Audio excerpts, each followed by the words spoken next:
Saya menulis epilog di buku itu, artinya ya catatan sesudah membaca semuanya, saya tulis kesan saya, bukan prolog. Nanti yang prolog Profesor Azumardi. Meskipun sebenarnya semangatnya sama, sesudah saya baca, semangat saya, Pak Azumardi, Pak Arsul, termasuk Pak Menteri BPN tadi, Mas Suharso, itu sama. Saudara, buku ini dimulai dengan pernyataan Pak Arsul yang sama dengan pernyataan saya. Yaitu setiap pergi ke daerah itu selalu ditanya tentang Islam dan negara. Bagaimana sih Islam ini di dalam negara? Bagaimana? Bahkan ada yang bertanya, kenapa tidak menjadi negara Islam? Kenapa tidak Piagam Jakarta? Negara kita ini yang cocok seperti apa? Dan seterusnya. Selalu ditanya. Sama dengan saya, karena saya dulu ada di MPR dan DPR, juga setiap ke daerah ditanya itu. Di kampus ditanya itu. Di berbagai seminar ditanya itu. Tentang Islam dan negara. Sehingga lalu kenapa hal ini harus ditanya terus? Apakah ini tidak selesai sejak dulu konsepnya? Kan gitu. Bagi saya, konsep tentang hubungan Islam dan negara di Indonesia yang kemudian melahirkan konsep negara Pancasila ini dan sudah diterima oleh jumhur umat Islam Indonesia itu muncul saja selalu, wajar saja kalau selalu ditanyakan karena beberapa hal. Jadi pasti akan banyak yang tanya terus, meskipun kita sudah menjawab malam ini, misalnya besok akan muncul pertanyaan lagi. Karena apa? Pertama, itu wajar karena generasi kan selalu berganti terus. Sesudah ini besok akan muncul generasi baru akan tanya lagi. Gitu. Tidak langsung menerima yang ada sekarang. Muncul lagi pertanyaan lagi. Sehingga sosialisasi atau pewarisan nilai-nilai itu memang harus dilakukan dari waktu ke waktu, seperti halnya menulis buku seperti ini, banyak bercerita tentang ini. Jadi kita tidak boleh bosan merawat negara ini yang keputusan finalnya itu sudah selesai. Lalu yang kedua, sekarang ini semakin demokratis. Zaman Orde Baru jangan Anda bicara negara Islam, jangan. Bisa hilang. Gitu. Bisa hilang, nggak ketemu gitu ya. Bicara yang bagus-bagus saja kalau di zaman Orde Baru itu. Sekarang saudara boleh bicara apa saja karena ini era demokrasi dan tidak apa-apa bicara. Cuma kalau ada orang bicara ngeritik gitu boleh saja, tetapi kalau misalnya kita menjawab kritik jangan dibilang anti kritik, ya kritik aja keras-keras. Misalnya saya pemerintah silakan kritik, tapi kalau saya menjawab bahwa kritik Anda itu salah dan tidak benar, jangan dibilang saya anti kritik. Ini demokrasi, harus membanding pendapat. Yang anti kritik itu kalau melakukan tindakan represif terhadap misalnya orang yang mengkritik. Kalau hanya menjawab kritik itu bukan anti kritik, memang harus begitu. Nah, ini semakin demokratis sekarang. Kemudian yang ketiga, sekarang keterbukaan hubungan kita dengan dunia luar itu juga menawarkan atau membawa alternatif ideologi pembanding. Ada liberalisme masuk juga, ketika terjadi undang-undang dasar diperdebatkan kembali itu kan masuk ide-ide dari barat, tapi ada juga yang dari Timur Tengah masuk, dari mana-mana masuk, itu sebagai pembanding. Itu akibat dari keterbukaan saja. Sehingga maksud saya mengemukakan ini ya sudah, bahwa pertanyaan seperti ini akan selalu muncul dan kita harus siap mewariskan nilai-nilai itu, mewariskan kesepakatan luhur bangsa itu dari waktu ke waktu. Gitu. Jangan merasa apa ini tidak selesai sih. Ya selesai, tetapi ada generasi baru, ada perkembangan baru yang harus dijawab juga dan diaktualisasikan tentunya. Itu satu. Yang kedua, saudara, teman-teman dari P3 sebagai partai Islam, P3 ini partai Islam, menurut saya harus mensosialisasikan, bahkan mengajarkan gitu dalam arti yang lebih ini, mengajarkan dan menghayati apa yang ditulis oleh Arsul Sani ini, dan tadi disampaikan oleh Pak Suharso Monoarfa, bahwa negara Pancasila itu kompatibel dengan Islam. Tidak ada pertentangan negara Pancasila itu dengan Islam, karena kan ini yang selalu dikampanyekan oleh ideologi-ideologi pembanding yang dari kalangan Islam, seperti taruhlah HTI, Hizbut Tahrir. Jadi di Indonesia itu berdasar disertasinya Pak Haidar Nasir, ya, itu ada 3 gerakan Islam formal yang menginginkan apa-apa berlabel Islam, apa-apa berlabel Islam. 1, HTI, Hizbut Tahrir Indonesia, itu memang ingin mengubah negara Indonesia menjadi negara Islam. Menolak Pancasila itu jelas, itu HTI. Rekaman-rekamannya ada, dan saya selalu mengatakan itu tidak pernah dibantah, bahwa mereka memang ingin mendirikan negara Islam. Itu HTI. Lalu yang kedua, Majelis Mujahidin Indonesia. Tidak ingin mengubah negara Indonesia menjadi negara Islam. Ya sudah, negara Indonesia gitu aja. Mau berdasar Pancasila boleh, tapi hukum-hukumnya harus hukum Islam. Itu Majelis Mujahidin. Lalu yang ketiga, Komite Persiapan Pemberlakuan Syariat Islam Sulawesi Selatan. Itu tidak sadar bahwa tidak mungkin Indonesia diubah menjadi negara Islam. Tidak mungkin juga hukum nasional menjadi hukum Islam seperti Majelis Mujahidin. Tapi dia ingin perda-perda syariah di daerah-daerah yang masyarakatnya lebih banyak, DPRD-nya lebih banyak Islamnya, di situ dibuat perda syariah. Itu yang realistis. Nah, itu yang menyebabkan timbulnya itu gejala perda syariah pada tahun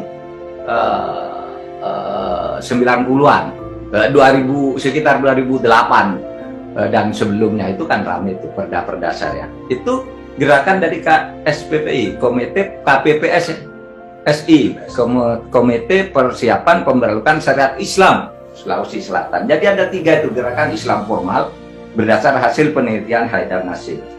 Nah, saya mengusulkan di dalam buku ini, kita mendirikan negara Islami, bukan negara Islam. Negara Islam itu sifat apa? Sifat Islam itu adalah keterbukaan, keadilan, kesederajatan di antara manusia, hak asasi manusia, dan sebagainya. Sehingga kita menjadi masyarakat yang inklusif. Tidak di kota-kotaan misalnya karena perbedaan agama. Gitu. Karena kita ini bukan negara agama, bukan negara Islam, tapi apakah tidak bisa berlaku nilai Islam? Itu bisa, Islami. Oleh sebab itu, kalau kita katakan istilah ukhuwah Islamiyah itu sebenarnya itu bukan persaudaraan Islam, bukan persaudaraan orang-orang Islam, itu salah penggunaannya. Ukhuwah Islamiyah itu adalah persaudaraan yang bersifat Islami, tidak terpeduli itu apakah terhadap orang Islam atau orang lain. Kalau Islamiyah itu pasti bersaudara, bagus, berhubungan baik. Kalau persaudaraan antar sesama Islam itu namanya ukhuwah bainal muslimin. Jadi ada ukhuwah bainal muslimin, persaudaraan antar sesama Islam. Lalu ada ukhuwah watoniyah, persaudaraan sesama anak bangsa. Lalu ukhuwah basyariah, ya, persaudaraan antar manusia. Nah, di atas itulah namanya ukhuwah Islamiyah, di atas ketiganya ini, gitu. Nah, disitulah kita memasukkan konsepsi negara Islami, bukan negara Islam. Nah, saudara, itu yang ingin saya kemukakan kegembiraan saya bahwa di P3 bibit-bibit ini sebenarnya udah banyak, bibit pandangan seperti ini, dan sekarang ditulis oleh saudara Arsul Sani, gitu ya. Saudara, kita kan harus menjelaskan nih, kalau kita tidak mendirikan negara Islam tapi mau mendirikan negara Islami, gitu, atau negara yang menjabarkan nilai-nilai atau memuat substansi nilai-nilai Islam itu lalu apa? Nah, buku Pak Arsul Sani ini menjawab. Nah, jawaban-jawaban itu saya konstruksikan di dalam fikih Islam atau fikhus siyasah, di dalam fikih politik atau di dalam konstruksi hukum tata negara atau konstruksi hukum politik sebagai berikut. Bagaimana kedudukan dan perlunya negara menurut Islam? Satu, menurut Islam negara itu pasti ada. Sunnatullah, tidak ada satu manusia pun yang tidak bernegara. Dan kata negara itu di dalam Islam banyak. Di dalam Quran ada kata balad, wahadal baladil amin. Ada kata alladzi lam yukhlaq mithluha fil bilad, ada kata bilad. Qulillahumma malikul mulk, ada kata mulk. Itu semua kata negara. Bahkan ada yang menyebut kata qaryah. Itu juga negara. Artinya ada organisasi masyarakat yang dipimpin oleh satu organisasi pemerintahan untuk mengatur masyarakat itu. Di dalam Islam itu ada. Itu sunnatullah. Bahkan kemudian kalau dari sudut usul fikih, adanya negara itu wajib. Wajib ada negara itu menurut Islam. Apa? Karena dalam kaidah usul fikih itu disebutkan mala yatimul wajib illa bihi fahuwa wajib. Jika satu kewajiban tidak bisa terlaksana dengan baik, kalau tidak kamu mempunyai sesuatu, maka mempunyai sesuatu itu wajib. Maka fikihnya akan mengatakan, jika untuk melaksanakan amar ma'ruf nahi mungkar, jika untuk beribadah dengan baik sebagai umat Islam, engkau tidak bisa melaksanakan dengan baik kalau tidak punya negara, maka mendirikan negara itu wajib. Jadi dari sunnatullah sebagai keniscayaan menjadi kewajiban yang lebih spesifik. Nah, itulah sebabnya dulu para ulama kita, umat Islam itu berjuang mendirikan negara ini, mendirikan negara Indonesia. Kenapa? Karena dulu mau beribadah tidak bisa nyaman, selalu didiskriminasi, dimiskinkan, masjidnya jorok. Kalau orang Islam tidak diberi pekerjaan yang layak, sehingga pada waktu itu umat Islam bergerak, kita harus merdeka, mendirikan negara. Dalilnya apa? Mala yatimul wajib illa bihi fahuwa wajib. Nah, saudara, ketika negara akan didirikan, ini konstruksi kedua nih. Ketika negara akan didirikan, umat Islam itu harus jujur pada waktu itu ingin mendirikan negara Islam. Jadi keliru itu klaim seakan-akan umat Islam sejak awal sudah Pancasila. Enggak.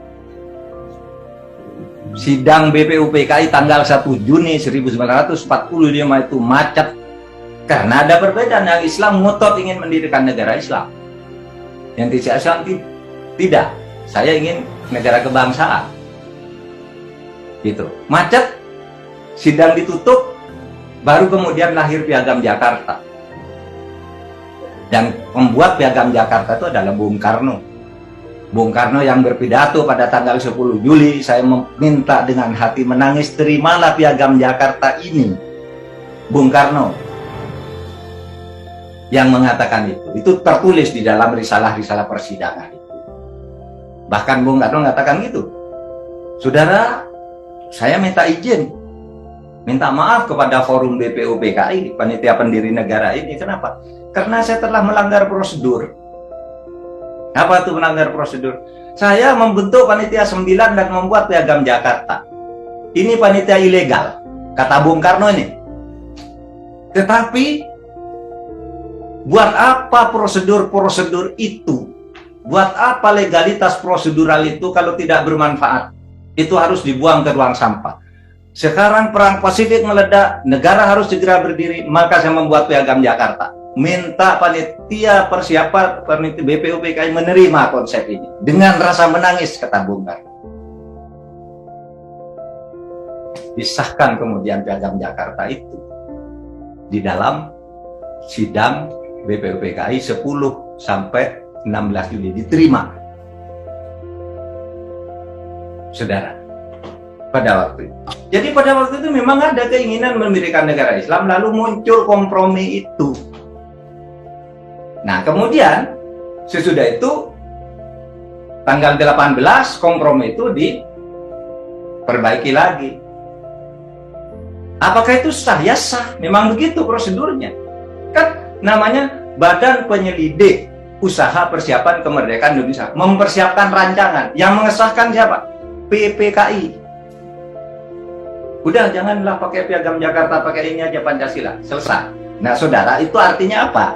Artinya sesudah kita berjuang habis-habisan umat Islam mendirikan negara itu, sesudah umat Islam berjuang, ternyata tidak disetujui, maka muncullah kesepakatan, kalau begitu pakai Pancasila saja kesepakatannya. Itulah yang oleh Kiai Ma'ruf Amin disebut mitsaqon ghalidho. Ini perjanjian suci.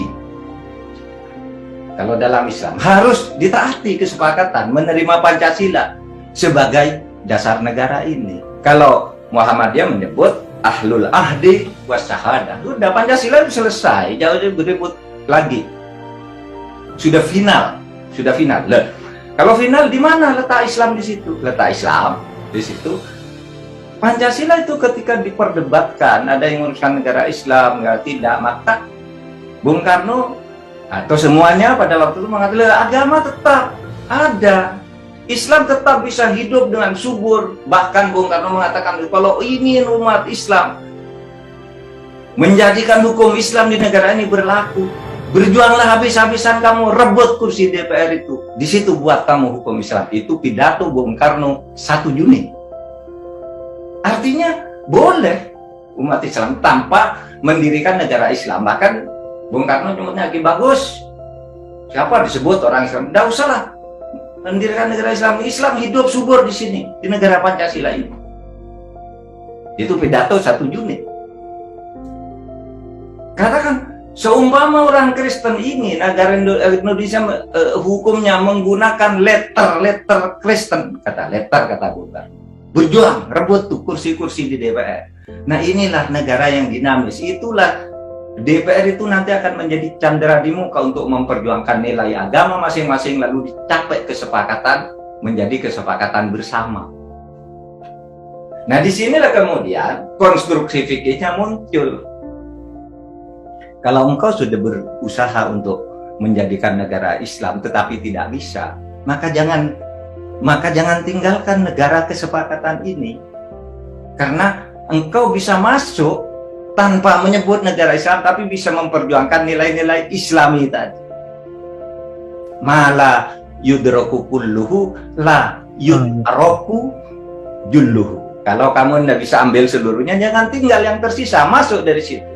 Sehingga apa ini masukkan? Al-ibratu fil Islam bil jauhar, la bil madhar. Patokan dasar perwujudan Islam itu substansinya aja, kerukunan, toleransi, kemanusiaan, keadilan, wasatiyah kalau yang sekarang sering dipakai itu. Nah, saudara, itulah yang disebut Islami, dan itu diterima oleh orang lain tanpa mendiskriminasikan dan tanpa mau didiskriminasi, berlaku adil saja. Itulah yang disebut inklusif. Ya, masuk dari situ nilai-nilai Islami itu. Itulah sebabnya saya katakan, untuk apa ribut-ribut buat mendirikan negara Islam yang Islami saja. Nilai-nilai persaudaraannya itu apa sih? Negara itu didirikan untuk maqasidus syar'i. Apa? Tujuan, maksud syarat, maksud didirikan negara itu kan untuk melindungi 5 hal. Ya, maqasidus syar'i berdirinya negara itu melindungi 5 hal. 1, hifdzuddin, memelihara agama. Di negara Pancasila kita boleh kok melaksanakan ajaran agama kita, tidak ada yang melarang. Itu udah benar.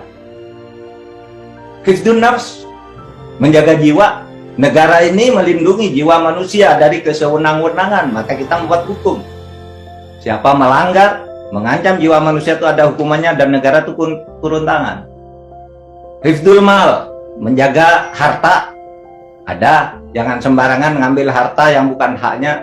Sudah, ini dilindungi oleh negara Pancasila. Kemudian hifdun nasab, keturunan. Lalu hifdul akal. Ada juga di sini larangan mabuk-mabukan, larangan narkoba, dan itu kan semua dalam rangka itu. Nah, disitulah sebabnya dulu Pak Ashar Basir itu dosen saya ketika saya kuliah dulu di UII Yogyakarta mengatakan, loh, Indonesia ini sudah negara Islam. Waktu itu bukunya ada tuh. Indonesia sudah negara Islam. Kenapa? Karena pemerintahnya tidak pernah melarang orang Islam itu beribadah. Tapi hukum-hukum publiknya dibuat dalam kesepakatan bersama melalui perjuangan politik itu tadi. Nah, menurut saya P3, karena ini sudah capnya Partai Islam berjuang dengan cara seperti ini, masuk dalam konsep konstruksi kenegaraan seperti ini, konsep fikihnya seperti ini. Dan ini yang ditulis oleh Pak Arsul Sani di buku ini sebenarnya. Jadi keseluruhan buku yang tebal lebih dari 400 halaman tuh, kalau dikonstruksi dalam fikih ketatanegaraan, inilah isinya sebenarnya. Nah, saudara sekalian, ada pertanyaan gini, kalau Islam mengajarkan bernegara, kenapa kita tidak ikut mendirikan negara seperti yang didirikan Nabi atau didirikan oleh Khulafaur Rasyidin, khilafah, ya kan? Kok tidak mendirikan khilafah? Apakah bukan itu yang Islam? Satu, jawaban saya, di dalam Quran maupun Sunnah Nabi itu tidak ada satu sistem ketatanegaraan. Yang ada hanya prinsip bernegara. Sistemnya mau demokrasi boleh kok dalam Islam, mau autokrasi boleh. Yang penting mau konstitusi syar'inya tadi, dipimpin oleh pemimpin yang adil dan jujur itu tadi. Mau demokrasi boleh, nggak ada sistemnya. Mau khilafah boleh, mau republik boleh, mau presidensil boleh, mau parlementer boleh. Itu satu prinsipnya. Karena di Quran tidak ada tuh sistem pemerintahan. Yang ada, pemerintahan harus ada, negara harus ada. Tetapi sistemnya terserah, kan gitu. Terserah. Dan kita sudah memilih sistem sendiri. Yang kedua, itu kan ada hadis. Kamu akan selamat kalau mengikuti dua hal, yaitu Al-Quran dan Sunnah. Lalu orang mengatakan, Pak, kalau tidak ikut Sunnah Nabi, mendirikan negara seperti Nabi, berarti kita tidak Islam dong. Loh, saudara, justru saya katakan secara ekstrim, adalah haram hukumnya kalau saudara ingin mendirikan negara seperti Nabi. Karena apa? Karena zaman Nabi itu, yang menjadi kepala negara adalah Nabi. Sekarang sudah tidak ada Nabi, siapa yang mau jadi kepala negara? Sudah tidak ada Nabi kok, mau mendirikan negara seperti Nabi. Yang membuat hukum itu dulu Nabi. Sekarang tidak ada Nabi yang membuat hukum. Kan harus ada ulama, ada DPR, ada kalau di negara demokrasi ada parlemen, kalau di negara yang monarki Islam itu ada misalnya majelis fatwa, itu pasti orang yang buat. Gitu. Tidak ada lagi seperti Nabi. Gitu. Nah, saudara sekalian, oleh sebab itu khilafah. Khilafah itu yang mana? Saya katakan. Saya selalu berkata begini pada orang-orang yang datang ke saya ngajak, Pak Mahfud kan tokoh Islam, ayo dong perjuangkan negara khilafah. Khilafah itu apa? Saya bilang, khilafah itu pemerintahan tuh. Indonesia ini kalau di bahasa Indonesia kan sudah khilafah. Pemerintahan Indonesia itu kan al-khilafah al-Indonesia kan bahasa Arab. Sudah khilafah Indonesia, cuma itu bahasa Arab. Kan gitu. Iya, Indonesia ini sudah khilafah, tetapi kalau yang Anda bentuk maksud khilafah itu sistem dan bentuk pemerintahan mana? Kok tidak ikut Abu Bakar, Umar, Utsman? Kalau Abu Bakar, Umar, Utsman itu saja berbeda-beda sistemnya. Abu Bakar namanya khalifah, pemerintahnya disebut khilafah. Umar itu namanya Amir, Amirul Mukminin, pemerintahnya disebut Imaroh. Sekarang contohnya Uni Emirat Arab, Imaroh. Ali Imamah. Terus yang mau ditiru yang apa? Dulu nggak ada menteri-menteri juga. Terus sekarang terus bikin kayak gitu. Kan nggak bisa niru seperti itu. Abu Bakar dipilih, sistem pergantian pemimpinannya dipilih. Kemudian Umar ditunjuk, Umar pakai sistem monarki, Abu Bakar demokrasi langsung. Utsman dipilih oleh formatur. Ahlul halli wal aqdi 6 orang. Beda lagi. Jadi yang mana yang mau dianggap benar? Benar semua. Tetapi tidak harus diikuti semua. Mau diikuti boleh, tapi tidak diikuti tidak apa-apa. Kita bikin sendiri. Gimana cara bikin sendiri? Cara bikin sendiri itu ada dalilnya juga. La yungkaru tagoyirul ahkam bitagoyiril azman wal amkan wal awaid. Tidak bisa diragukan, tidak bisa dibantah oleh siapapun bahwa hukum Islam termasuk hukum tata negaranya, hukum konstitusinya itu selalu berubah berdasar perubahan waktu dari misalnya Khulafaur Rasyidin ke Abbasiyah ke Umayyah, itu kan berbeda-beda zamannya, berbeda-beda tempatnya, wal amkan berbeda tempatnya, beda sistemnya. Lalu sekarang ada Maroko, Mesir, Indonesia, Malaysia, Pakistan, semua ngaku-ngaku Islam tapi beda semua. Mana yang benar? Benar semua. Karena itu berdasar itu wal awaid, berdasar kebutuhan lokalnya. Nah, saudara sekalian, itulah yang ingin saya sampaikan sebagai pengantar. Tapi mari nanti kita berdiskusi.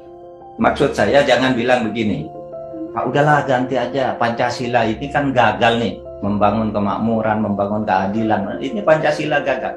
Kalau begitu pertanyaannya sama dengan Islam, itu sudah ada masjid, ada ulama, adanya kok masih banyak maling? Apa Islamnya yang mau dihapus? Kenapa begitu cara berpikirnya? Assalamualaikum warahmatullahi wabarakatuh.